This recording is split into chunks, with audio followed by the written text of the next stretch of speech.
Blood Rubies of Mozambique. Chapter 1. The Whispering Stones. The sun hung low over the Cabo Delgado province in northern Mozambique, casting long shadows across the makeshift mining camp. Dust swirled in the dry air as hundreds of men, women, and children worked tirelessly under the watchful eyes of armed guards. Among them was Luis Mabunda, a 32-year-old investigative journalist from Maputo, whose dark skin blended seamlessly with the local workers as he toiled alongside them, his notebook carefully hidden beneath layers of dirt-streaked clothing. Luis had spent 3 months building trust within this community, posing as a displaced farmer seeking work after losing his land to flooding. Each day began before dawn, when the supervisors would march through the rows of tin-roof shacks, their boots kicking up clouds of red dust that matched the color of the precious stones they sought. The miners called these rubies Sangre de Terra, blood of the earth, and indeed, the ground seemed to bleed its treasures at great human cost. At night, huddled around flickering oil lamps in their cramped quarters, Luis listened to stories that chilled his blood despite the tropical heat. There was Maria, 16 years old and already showing signs of pregnancy, who spoke of being taken from her village by armed men. She described how the overseers use electric shocks to punish those who failed to meet daily quotas. Then there was Juma, an elderly man missing 3 fingers from his right hand, who whispered about secret shipments leaving the compound under cover of darkness. The camp's commandant, known only as Colonel K, ruled with ruthless efficiency. His soldiers, dressed in mismatched military fatigues and sporting AK-47s slung across their shoulders, patrolled the perimeter with casual menace. They enforced strict rules: no phones, no visitors, and absolutely no talking outsiders. Those caught attempting escape faced severe consequences: broken limbs at best, death at worst.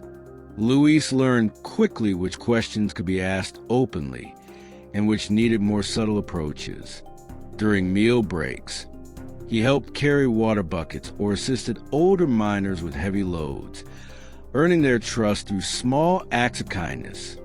In return, they shared fragments of information about the operation's scale and organization.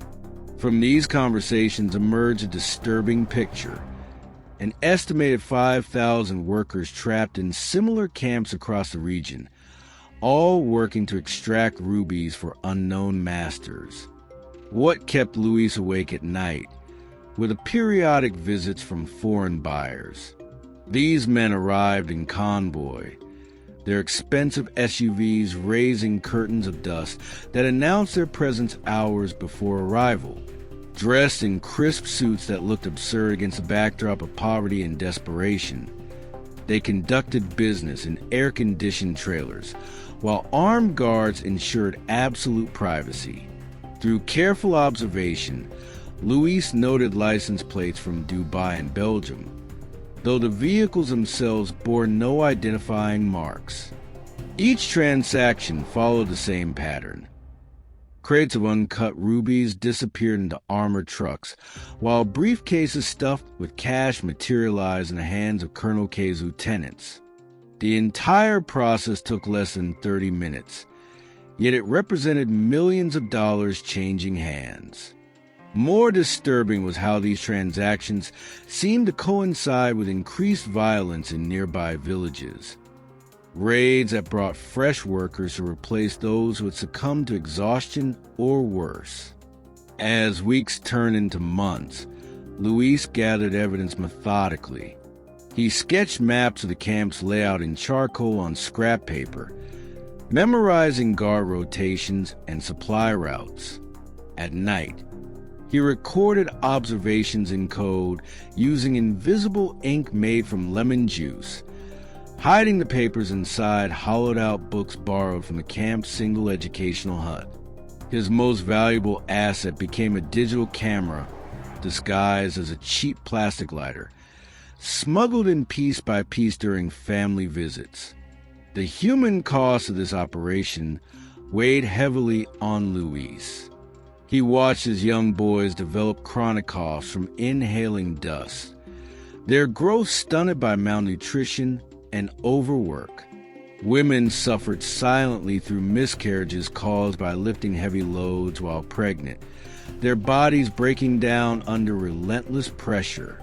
Even those who managed to survive often bore permanent scars, both physical and psychological, from their time in the mines.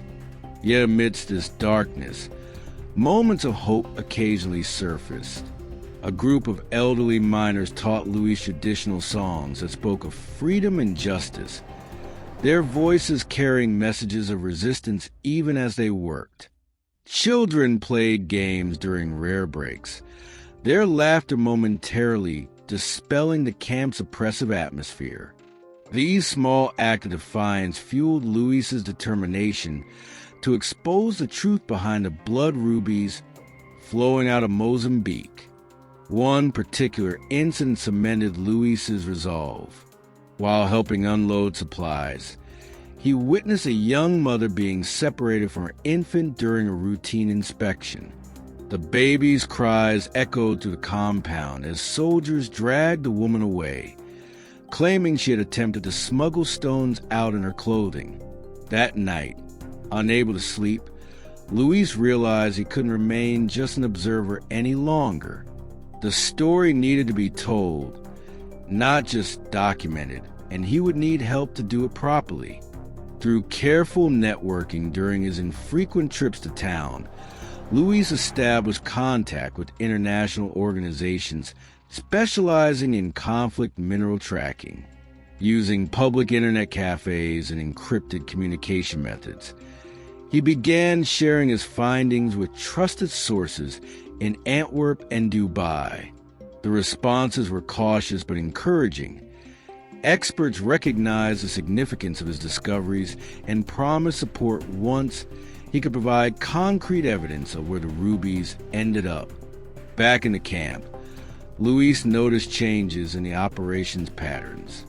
Shipments became more frequent, security tightened noticeably, and new equipment arrived that suggested plans for expansion. Whispers among the workers mentioned something big, approaching perhaps a major deal or government inspection. Whatever it was, Luis knew time was running out. He needed to gather definitive proof of the ruby supply chain extending beyond Mozambique's borders before circumstances forced him to flee or risk exposure. The turning point came unexpectedly during a power outage that plunged the camp into darkness. Chaos erupted as guards scrambled to restore order, their flashlights cutting through the night like nervous fireflies. In the confusion, Luis managed to slip into one of the processing sheds where raw stones were sorted and packaged for export. There, illuminated by emergency lights, he discovered shipping manifests detailing destinations in Dubai and Antwerp, along with company names that matched those he'd been investigating remotely. Armed with this crucial information, Luis faced his greatest challenge yet: escaping the camp with enough evidence to bring down an international network of exploitation and corruption.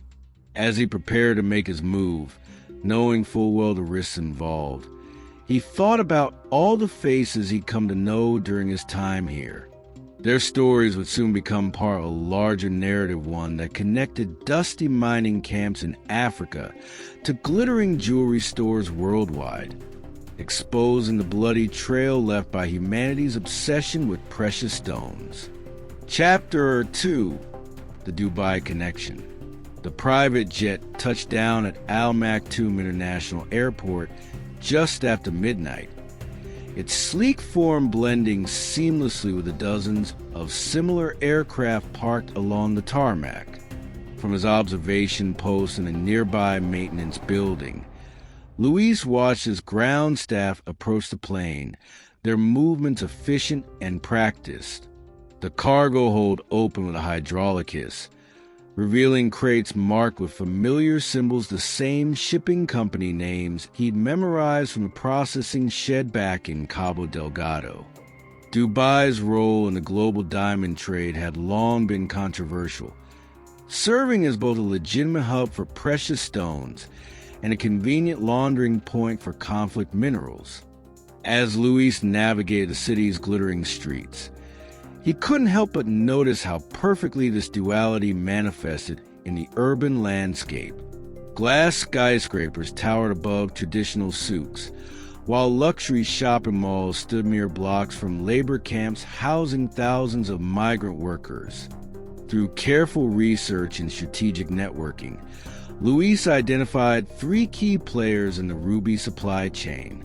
First was Ahmed Al-Farisi, a prominent businessman whose family had built their fortune on real estate before expanding into gemstone trading.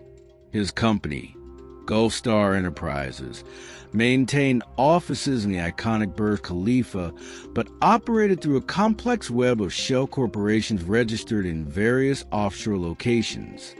The second figure was Emma Laurent, a French expatriate who ran one of Dubai's most successful jewelry design houses. Her boutique in the Dubai Mall catered to the world's elite, offering exclusive pieces that combined African rubies with European craftsmanship. What interested Luis most about Laurent wasn't her public persona as a creative genius, but rather her frequent visits to certain free trade zones where customs regulations were notoriously lax.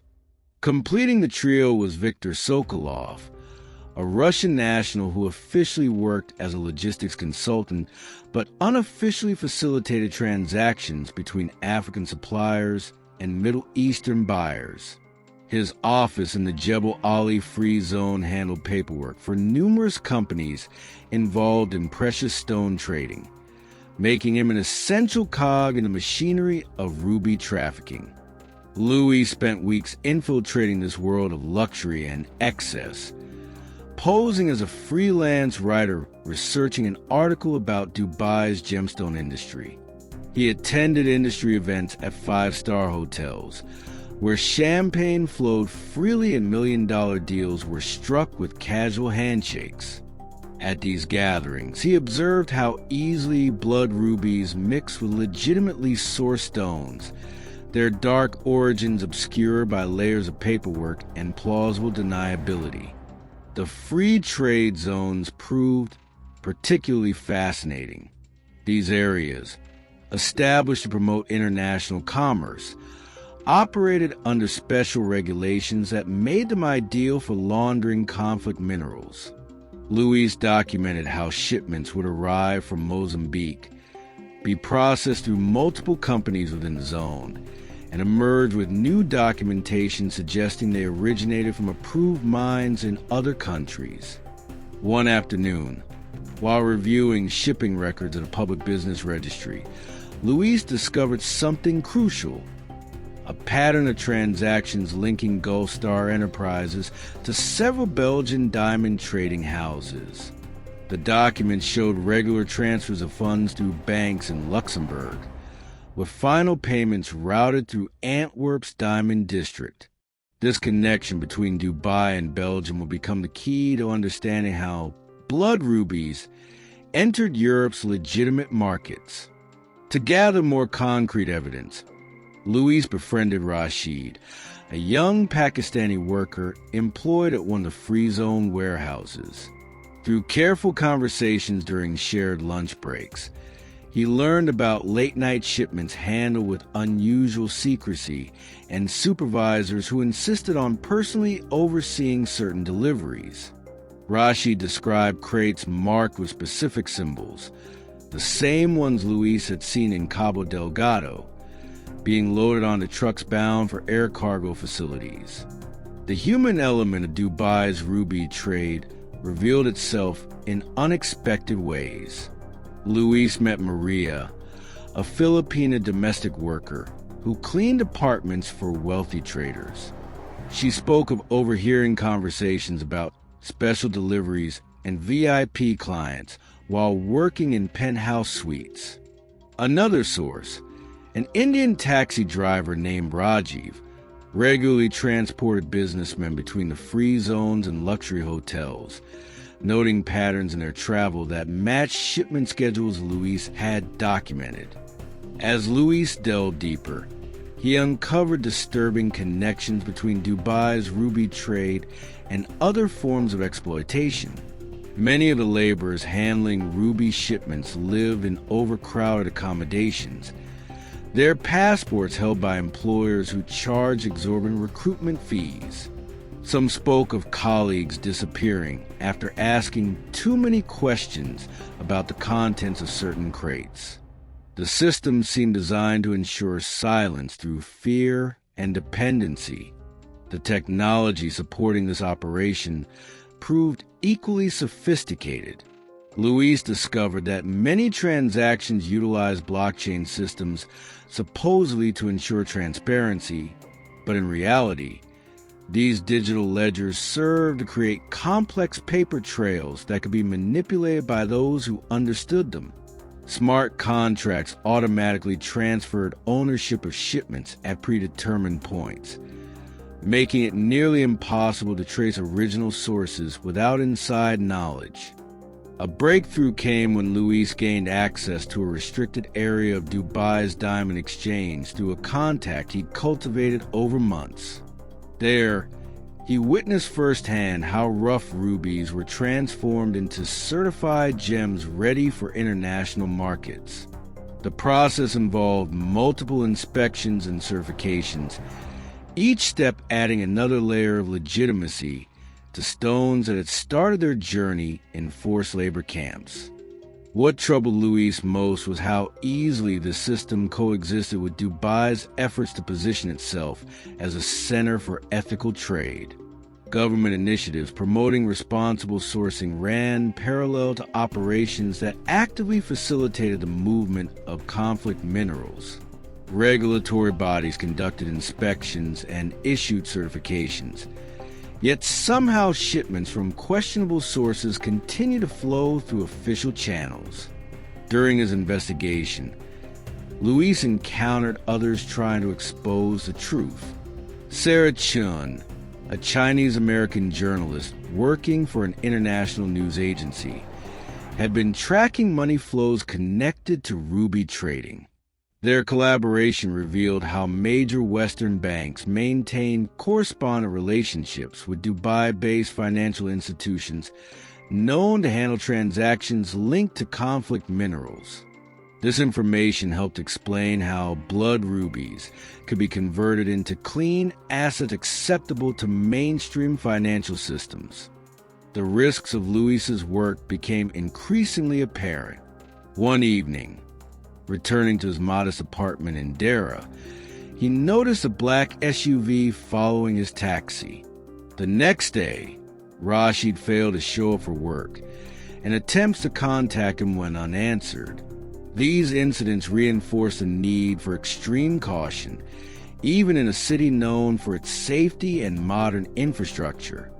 Despite these dangers, Luis continued gathering evidence. He documented how certain ruby shipments coincided with diplomatic visits or high-profile business conferences, suggesting possible political connections. He recorded patterns in shipping schedules that indicated advanced knowledge of military operations in Mozambique's mining regions. Each piece of information added another brick to the wall of evidence he was building against the network.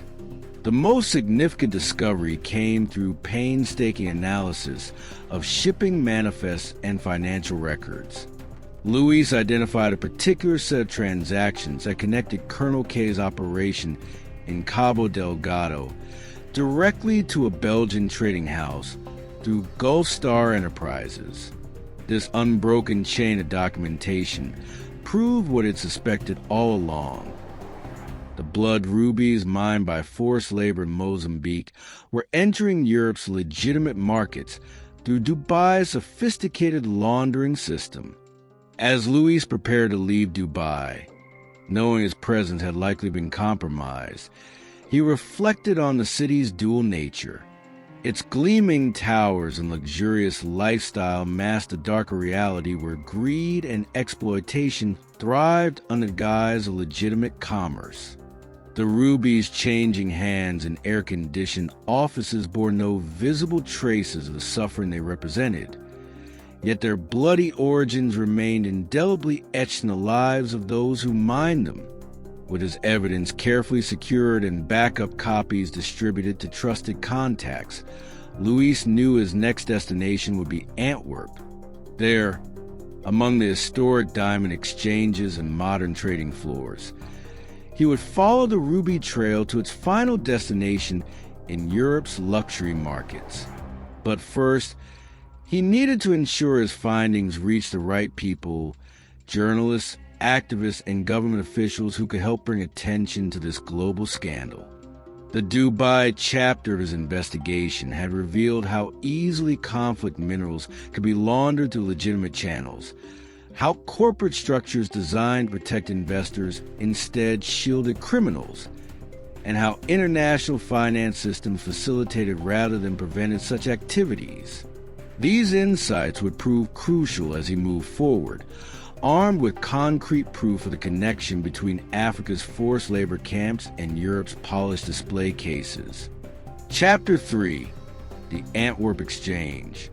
The train from Brussels pulled into Antwerp Central Station just as dawn broke over the city, its golden light reflecting off the diamond district's glass facades.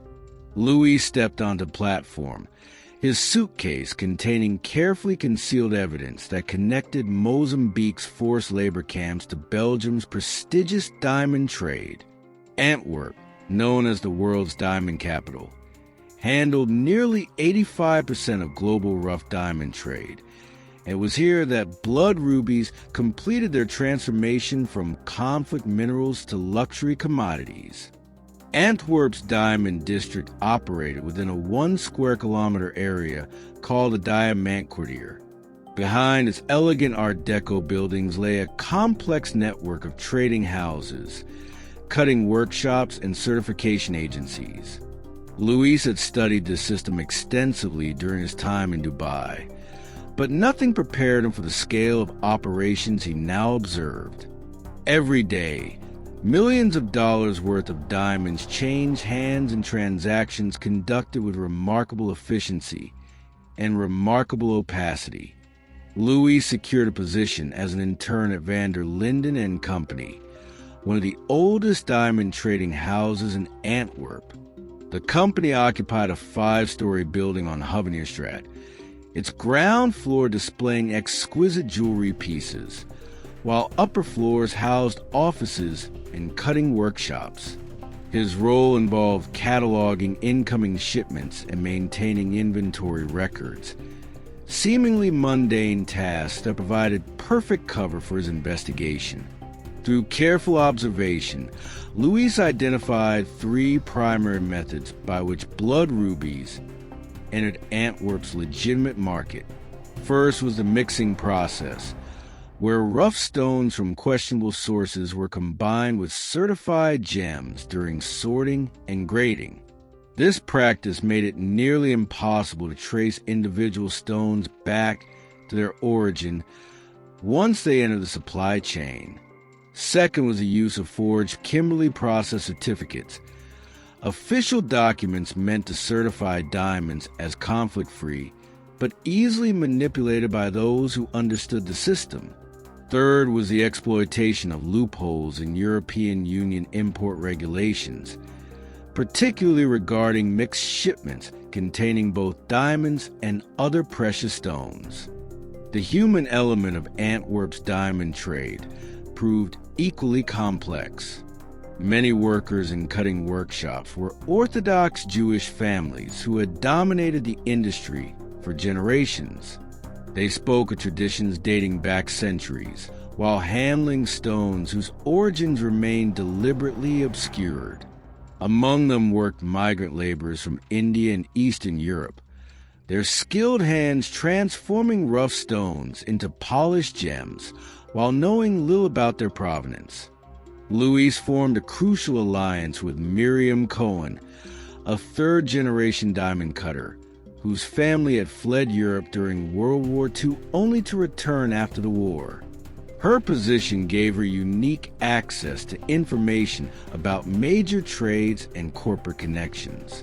Through coded conversations during lunch breaks in the workshop's small cafeteria, she revealed patterns in Ruby shipments that matched those Luis had documented in Dubai. One particular discovery sent chills through Luis's spine. While reviewing inventory records, he noticed regular shipments arriving from a Belgian company called Red Star Trading. The timing and volume matched suspicious transactions he'd tracked from Gulf Star Enterprises in Dubai.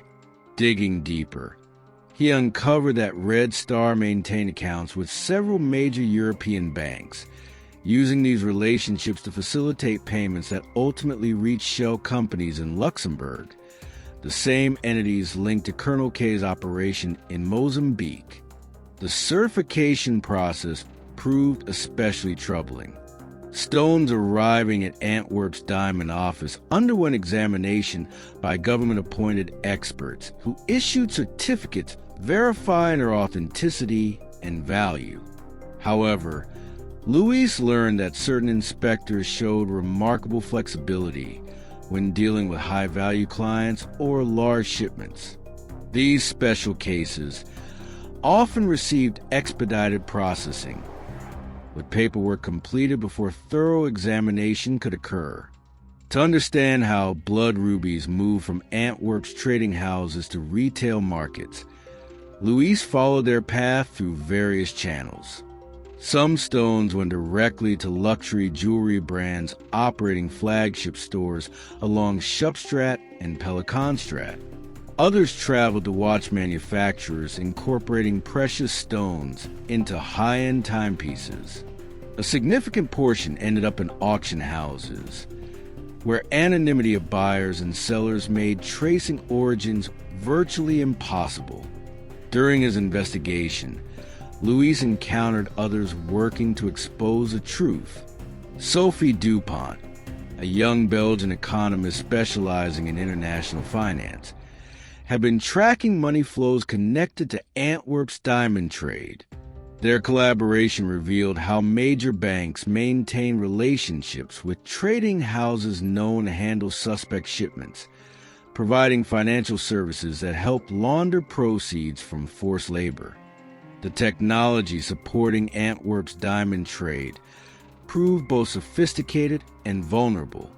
Luis discovered that many traders utilize digital platforms for inventory management and sales, creating detailed records that could potentially expose illegal activities. However, these systems also allowed operators to manipulate data, creating false trails that confuse investigators while maintaining plausible deniability. A breakthrough came when Luis gained access to a restricted database through Miriam's assistance. There, he found concrete evidence linking specific ruby shipments to jewelry pieces sold by major European brands. The documentation included photographs, weight measurements, and certification numbers that created an unbroken chain from Cabo Delgado's mines to display cases in Paris, London, and Milan. What troubled Luis most was how easily the system coexisted with Antwerp's efforts to maintain its reputation as a center for ethical trade. Government initiatives promoting responsible sourcing ran parallel to operations that actively facilitated the movement of conflict minerals. Regulatory bodies conducted inspections and issued certifications, yet somehow shipments from questionable sources continue to flow through official channels. The human cost of this operation became painfully clear during a visit to one of Antwerp's cutting workshops. Luis watched as skilled artisans transformed rough stones into brilliant gems, their hands moving with practiced precision. Yet behind each sparkling facet lay stories of suffering. Children separated from parents, villages destroyed, lives shattered. The contrast between beauty and brutality struck him with renewed force. As Luis gathered more evidence, he noticed increased scrutiny from his employers. Questions about his work habits became more frequent, and certain files suddenly required additional clearance to access. Miriam warned him that his presence had likely been flagged by someone higher up in the organization. These developments reinforced the need for extreme caution, even in a city known for its order and stability. Despite these risks, Luis continued documenting connections between Antwerp's diamond trade and international luxury markets. He recorded patterns in shipping schedules that indicated advanced knowledge of military operations in Mozambique's mining regions. He documented how certain ruby shipments coincided with major fashion events or jewelry exhibitions, suggesting coordination between suppliers and retailers. The most significant discovery came through analysis of sales records from major auction houses. Luis identified a series of transactions involving rubies that matched descriptions of stones mined in Cabo Delgado. These gems had passed through multiple hands, from forced labor camps to Dubai's free zones, through Antwerp's trading houses, and finally into the collections of wealthy collectors worldwide. Each transfer added another layer of legitimacy while erasing traces of their bloody origins. As Luis prepared to leave Antwerp, knowing his time was running out, he reflected on the city's dual nature. Its historic buildings and modern facilities masked a darker reality where greed and exploitation thrived under the guise of legitimate commerce. The rubies' changing hands and secure vaults bore no visible traces of the suffering they represented, yet their origins remained indelibly etched in the lives of those who mined them. With his evidence carefully secured and backup copies distributed to trusted contacts, Luis knew his next step would be to compile his findings into a comprehensive report. This document would connect the dots between Africa's forced labor camps, Dubai's laundering system, and Europe's luxury markets, creating an unbroken chain of accountability that implicated corporations, governments, and individuals at every level of the supply chain. The Antwerp chapter of his investigation had revealed how easily conflict minerals could enter legitimate markets through sophisticated certification processes and banking systems. It exposed how corporate structures designed to protect investors instead shielded criminals, and how international trade regulations failed to prevent such activities. These insights would prove crucial as he prepared to share his discoveries with the world. Chapter 4: The Truth Unveiled. The small cafe in Brussels was tucked away on a quiet street, its windows fogged from the morning chill. Luis sat at a corner table, his laptop open but screen dimmed, as he waited for his contact. Across from him lay a stack of encrypted USB drives containing months of evidence documents, photographs, and testimonies that traced the bloody path of Mozambique's rubies from forced labor camps to luxury markets. This meeting would determine whether his investigation could finally see the light of day. Sophie Dupont arrived precisely at 9 a.m., her sharp eyes scanning the room before settling on Luis. A young economist with a reputation for exposing financial corruption, Sophie had been instrumental in connecting the dots between Antwerp's diamond trade and international banking systems. Together, they represented two halves of the same story. Luis had uncovered the human cost, while Sophie had mapped the money trails. Their collaboration would be crucial in presenting an unassailable case. Over coffee, they reviewed their strategy. The plan was simple yet risky. Release the findings through multiple channels simultaneously: journalistic exposés, legal filings, and advocacy campaigns to ensure no single entity could suppress the truth. Sophie had already drafted letters to European regulatory bodies, detailing how major banks facilitated transactions linked to conflict minerals. Luis, meanwhile, had prepared a series of articles for publication in both local and international media outlets. Their first move came 3 days later when The Guardian published Luis's investigative piece titled Blood Rubies, The Hidden Cost of Luxury, accompanied by haunting images of miners in Cabo Delgado and detailed infographics tracing the supply chain. The article sent shockwaves across the globe. Within hours, social media erupted with hashtags like #BloodRubies and #StopConflictMinerals, drawing attention not only to Mozambique's plight, but also to the complicity of corporations and governments. The response was swift and multifaceted. In Dubai, authorities launched investigations into Gulf Star Enterprises and other companies named in Luis's report. Free trade zones that had long operated under lax oversight suddenly faced scrutiny, with officials promising reforms to prevent similar abuses. Meanwhile, Belgian prosecutors opened inquiries into Red Star trading and several Antwerp-based diamond houses implicated in laundering blood rubies. Corporate reactions varied. Some luxury brands immediately suspended relationships with suppliers mentioned in the exposé, issuing public apologies and pledging to strengthen due diligence measures. Others denied involvement or claimed ignorance, pointing fingers at intermediaries who had supposedly assured them of ethical sourcing.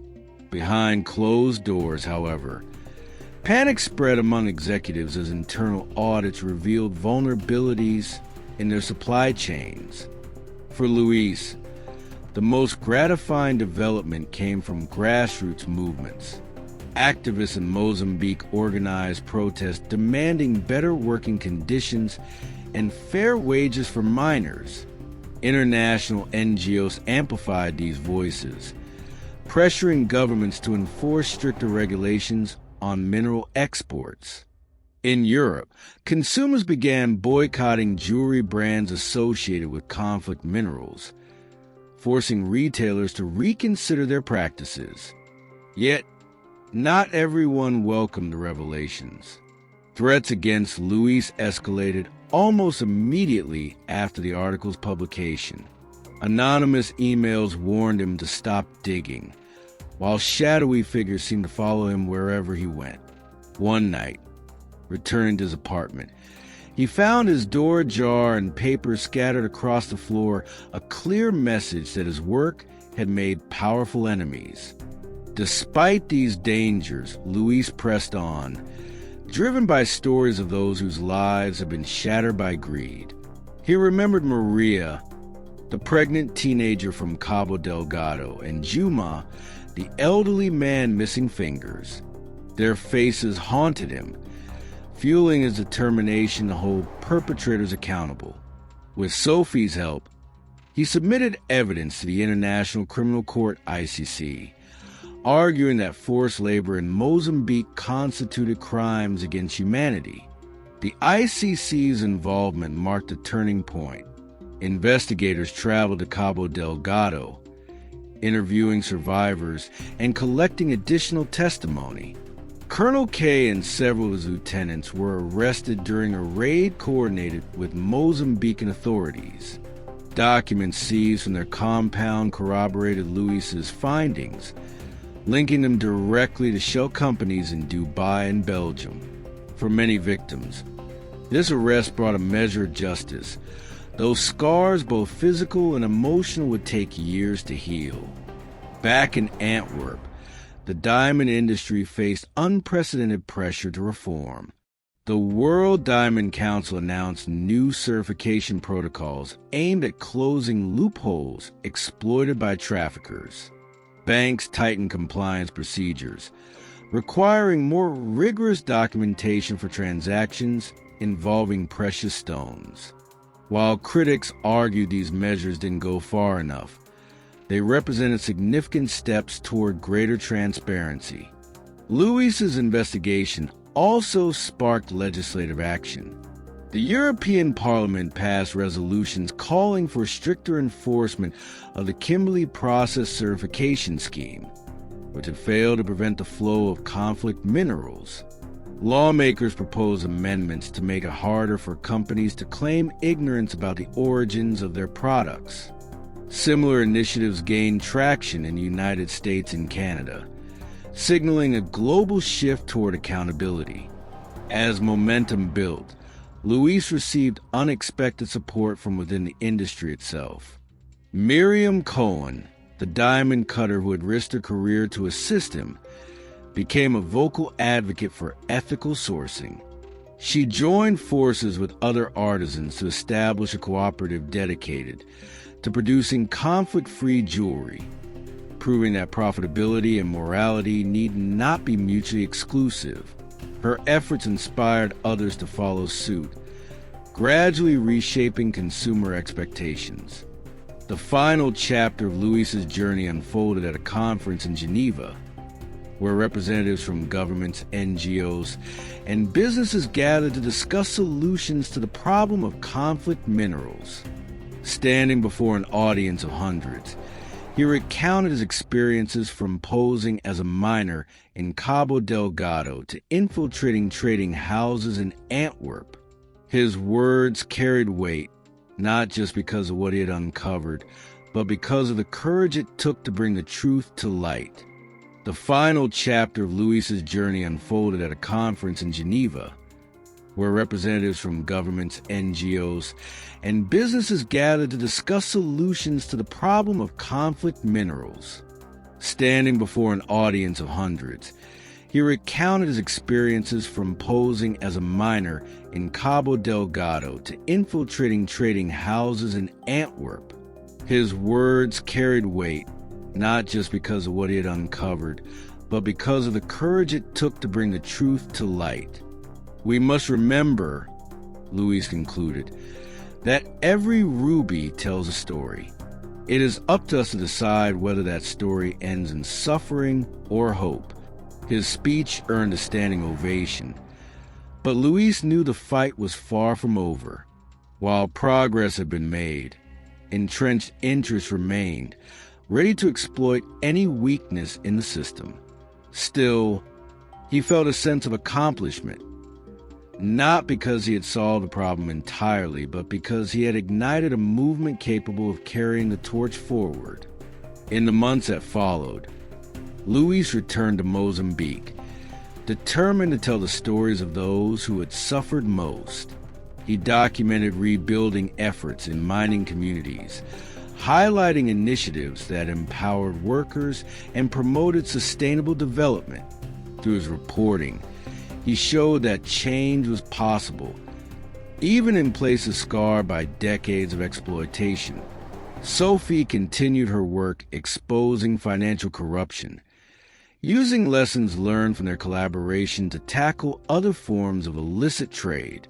Together, they remained vigilant, knowing that vigilance was the price of justice.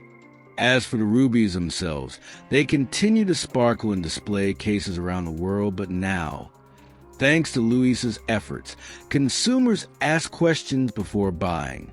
Was this stone ethically sourced? Could its beauty justify the suffering it might represent? These questions, once ignored, now demanded answers. And so, the legacy of Luis Mabunda's investigation lived on not just in headlines or policy changes, but in the collective consciousness of a global community awakened to the true cost of luxury.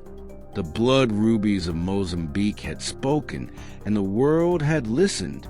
Years later, walking through Antwerp's Diamond District, Luis noticed something different. Shops displayed certificates guaranteeing ethical sourcing alongside their wares. Workers in cutting workshops spoke openly about reforms that had improved their lives. Even Dubai's free zones operated under tighter regulations, making it harder for conflict minerals to slip through unnoticed. Though challenges remained, the tide had turned. Corporations understood that transparency wasn't optional, it was essential. Governments recognized their role in preventing exploitation rather than enabling it, and ordinary people, armed with knowledge, wielded the power to demand better. For Luis, this transformation was proof that truth, no matter how painful, could lead to change. The journey had been long and fraught with danger, but it had been worth it. After all, every Ruby told a story, and now, finally, those stories had ended in hope.